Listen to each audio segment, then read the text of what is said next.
by the UC Health Training Center for another edition of Broncos Country Connected. After losing quarterback Teddy Bridgewater to concussion protocol at halftime, the Denver Broncos were unable to orchestrate a second-half comeback, eventually falling to the Baltimore Ravens 23-7. Offensively, the Broncos struggled on third down, converting just 3 times all afternoon and had multiple breakdowns in pass protection that proved to be detrimental to drumming up any sort of rhythm. While the Broncos were able to hold the Ravens to the fewest rushing yards of the Lamar Jackson era, the former MVP utilized his arm to beat the Broncos, throwing for 316 yards, including a 49-yard touchdown. Here's a look back at how Denver's first loss of the season unfolded.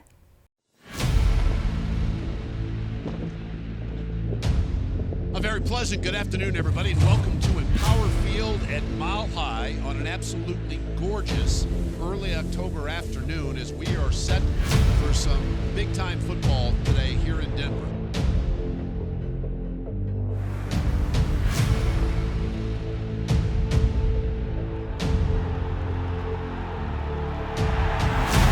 Bronco fans are the best. They also know that this is a team that is off to a great start.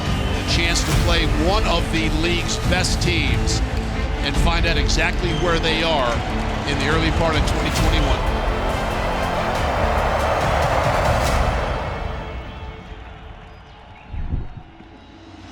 Two receivers left as Bridgewater's in the shotgun. 10th snap of the game in Baltimore territory. Shotgun snap. Quick throw, wide open receiver. Touchdown, Denver! And that's Noah Fant. And the Broncos, in the first minute of quarter number 2, are in front 6-0. They have picked it up a notch when the Bronco defense ran onto the field. Make some noise, Broncos country.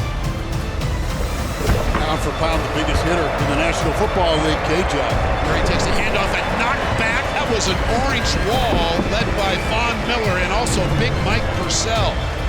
Williams runs over one tackler and then runs to another tackler, and he's loose inside the 25. They can't get him down.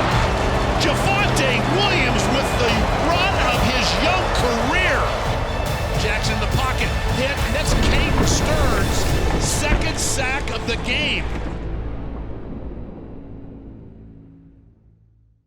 Now, thanks to FanDuel, we're going to dive a little bit deeper into the tape from Sunday's loss to the Ravens. Here to help me do that, we have Super Bowl 50 champion Ryan Harris. Ryan, we're going to get into some of the plays that we'd like to see the Broncos learn from heading into this next week's matchup against the Steelers. But first, let's go ahead and take a look at some of the plays we hope to see them replicate, starting with a Teddy Bridgewater connection to Tim Patrick. And this could be the Tim Patrick show. As many highlights as we've shown of his so far.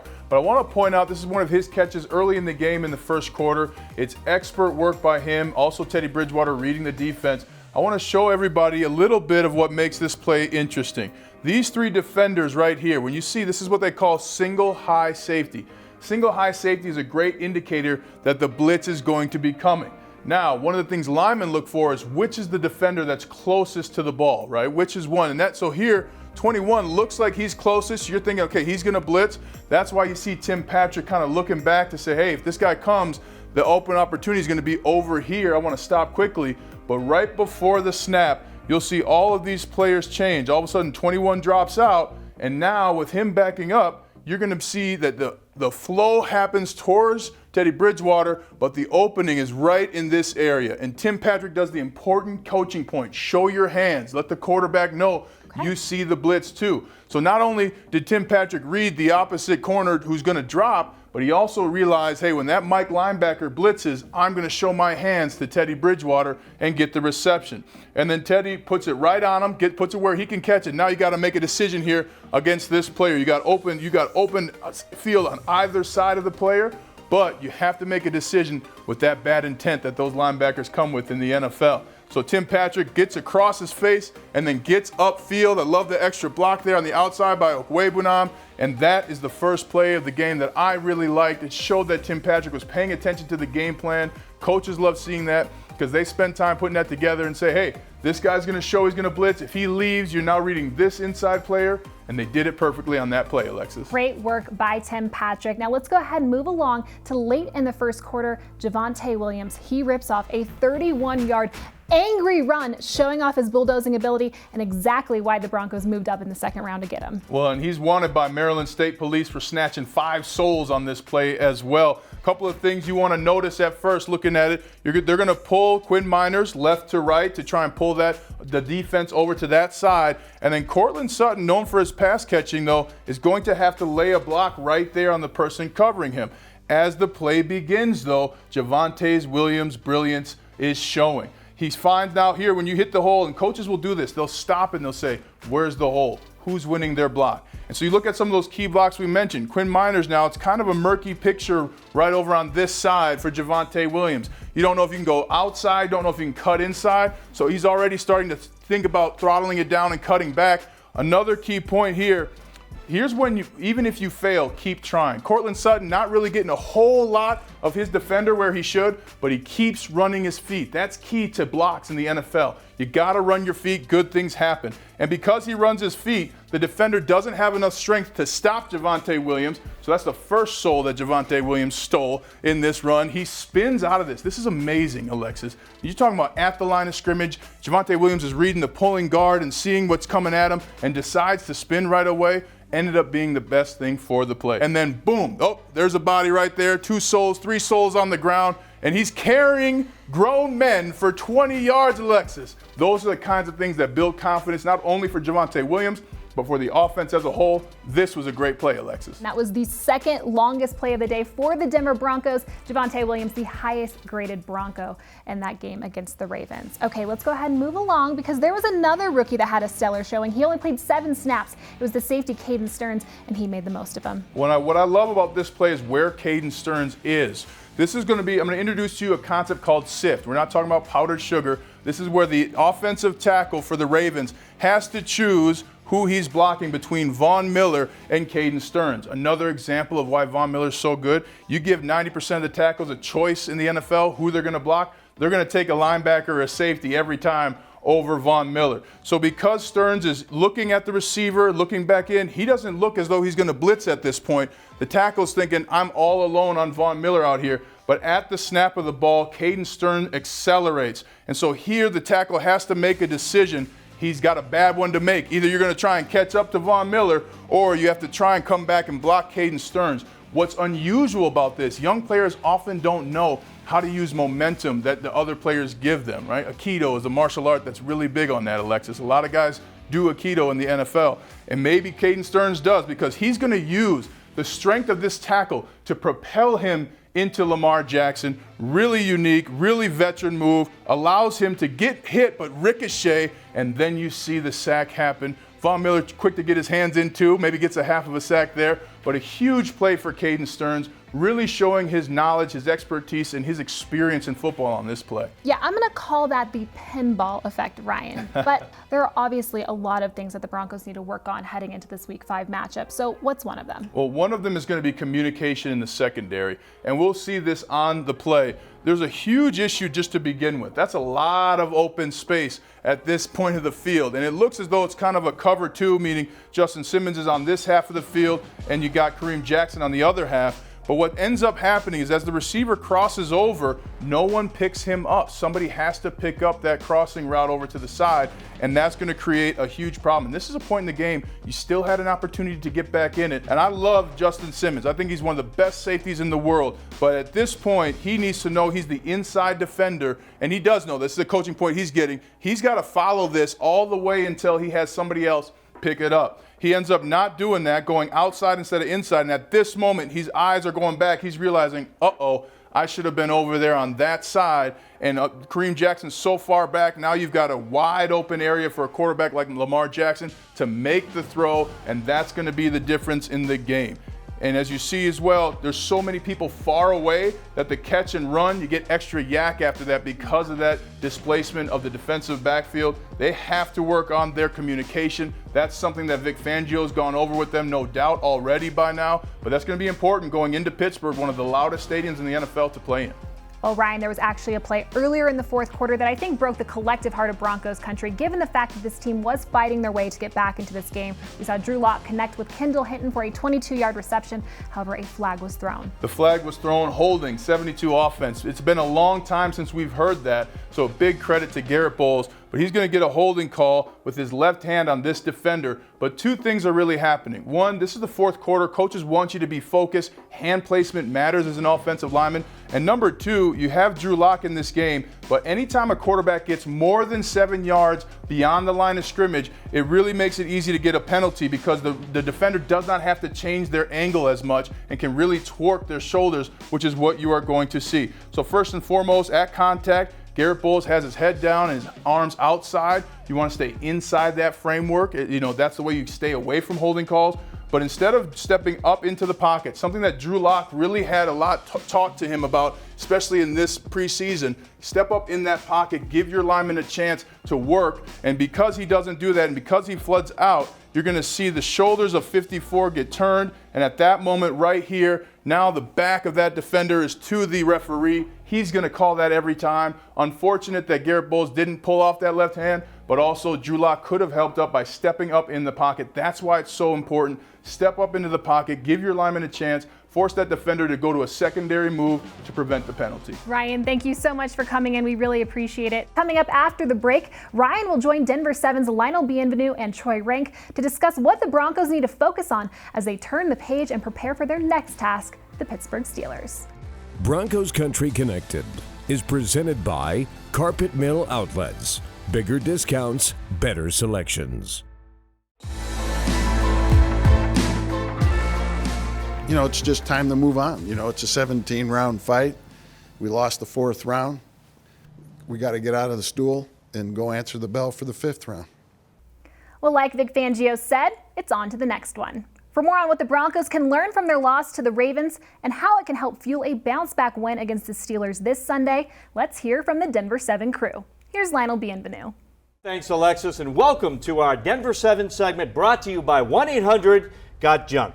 All right, as always, Broncos insider Troy Rank is here, and Super Bowl 50 champion, former Broncos lineman Ryan Harris on the desk as well. All right, guys, hey, look, the Broncos took the first L of the season on Sunday, 23-7 of the Ravens, so they're 3-1. Now, Ryan, if we looked at this before the season, take away the first 3 games and said, all right, your Broncos will start 3-1. What would you have said? Hey, that's a great start. Best start they've had in September since Vic Fangio's been here. Listen, things didn't go perfectly on Sunday against the Ravens, but there's a huge opportunity to right the ship against the Steelers, and that's all you have to focus on if you're a Broncos player right now. Troy, teams like to break up the season in quarters, right? Let's do this quarter, let's go this in this quarter. They went 3-1 in the first quarter. The loss stings. There's no way to sugarcoat that, but big picture, 3-1. Well, when you are 3-1, everything's still in front of you, and that would be the message to the team if I'm the coach is, yes, we got our ears boxed by the Ravens. It was a bad game, but it doesn't change the fact that 4 games into the season, our playoff berth is still in sight, a winning season is still in sight, and our biggest games are still ahead of us. Well, yeah, Ryan, every Broncos player we talked to said the same thing. All right, you move on from a loss or a win. You treat them the same, right? You same approach. You scrub yourself clean, move to the next one. As Vic Fangio said, Ryan, you cannot get a hangover either way from the previous game. You can't do it, and it looks as though maybe they celebrated a little bit and being 3-0 and not understanding there's a full season ahead. But one of the things you do is you say, what do we do well? What do we have to improve on? And especially as individual players, hey, I did this really well, I did that really well. Because one of the things that happens in the NFL, you're going to continue to see what gave the Broncos problems individually when it comes to players and as on both sides of the ball, offense, defense, and also special teams. So individuals and those units come together in these next days, figure out what's going on, what they're going to improve on. They start doing it on Wednesday. All right, Troy, yeah, when you move on from something, right, you look back on the past, learn from it, and then look to be better in the future. So what positives in the Ravens game, Troy, did you see that you can build on headed into Pittsburgh? Well, Caden Stearns, the young safety, plays 7 snaps, has 2 sacks, and has a chance to make an impact. I saw a positive there. And the run game, they're able to establish the run. They had 79 yards at half on 13 carries. Problem was they only ran the ball 4 times in the second half. But the positives I see is this defense, even with the communication issues, gave them a chance to stay in the game into the fourth quarter. And offensively, they can still run the football. That's something they need to get back to. Injuries all around, a big question mark. But the biggest one is, who will be the starting quarterback against the Steelers, guys? Teddy Bridgewater went out with a concussion. Drew Lock came in and played the second half against the Ravens. Troy, as of now, where do we stand with Drew and Teddy? Well, Teddy remains in the concussion protocol, so the soonest we could see him on the field working on the side would probably be Thursday, and the soonest he could practice would be Friday. He would have to be cleared by an independent physician to travel on Saturday, but I did see Teddy on the field after the game with his family. That's a slightly good sign. We concern mostly with his safety. He's got to be right, but there's still a chance he plays. I don't know if he plays if he doesn't practice. That would surprise me. So Drew Lock has to prepare Lionel as if he's going to start. Any other mindset would be typical for him to overcome. So, Drew, prepare if you're going to start, but Teddy has not been ruled out. Well, Ryan, half of Broncos country wanted Drew as a starter anyway before the season started. Then Teddy came in and played so well, so we saw that. But if Drew is the guy, a full week of practice, reps with the ones, what do you expect to see? Well, I hope to see Drew Lock operate faster. One of the things that was noticeable is just the processing speed is different than what we're used to with Teddy Bridgewater in there. A lot more accuracy. He needs a lot more accuracy, especially downfield. And you got to get the run game to help him out. Listen, find someone who loves you the way Drew Lock fans love Drew Lock, because they give him every excuse for his performance. He has not shown to be a great quarterback in the NFL, and if you're the coaches for the Broncos, that means that run game has to be the #1 option in your offense to get started against Pittsburgh. Yeah, the run game cures what ails you, right? No matter who you are, no matter which quarterback is in there, no matter what the offensive line looks like. Troy, if you can run the football, you got a chance. Yeah, because you control time of possession. You take the opposing crowd out of the game. It's literally like taking the air out of the football. And you saw it with Javonte Williams. He's got that Batman run. Boom, pow, bang. I love watching him run. He's a human bowling ball. And Melvin Gordon was still effective. I would involve them too in the passing game, especially if Drew Lock plays. Use the short passing game. But the run game travels just like defense travels. Ryan knows the run game should travel. Yeah, no doubt. Javonte Williams, man. Another, you got to be kidding me run. Hopefully you see more of those in Pittsburgh. All right, guys, let's look into our crystal ball. Troy, let's go with you first. What do you see happening in Pittsburgh on Sunday? Well, there's a sense of urgency with the Steelers because of the fact that they're 1-3. They've lost 3 straight. Mike Tomlin never has losing seasons. So you are walking into a hornet's nest with a team that's playing for its season. So you got to understand that even with Big Ben struggling, they're playing for their season. I expect it to be a very close game, a 1-score game, and the team that has the fewest mistakes on special teams is going to win it. Ryan, Big Ben is ranked 27th in the league in passer rating. They are struggling. They've lost 2 at home already this season. What do you see with the Broncos going into Steel Town on Sunday? Well, the defense will have a great opportunity to get some sacks. Should be a big Von Miller game. One thing I know about playing with Ben Roethlisberger, he may be injured, he may be hurt, but he's going to give you everything he has. They've really been affected by losing 3 starting linemen this year. And then defensively, they've given up a lot of points. But I'm with Troy. I see a 13-10 game here. This is going to be a gritty, kind of just a tough football game in October. And both teams want this win bad. All right, guys, we'll see what happens as the week progresses out at Broncos camp. That's it for us. Ryan and Troy, thanks a lot. Great job. This Denver 7 segment brought to you by 1-800-GOT-JUNK. Alexis, let's go back to you. Thanks so much, guys. Still to come here on Broncos Country Connected, the first installment of our new series called Stadium Secrets. But before we head to break, the story of Sunday's Broncos and Ravens game captured in stills by team photographer Gabriel Christus.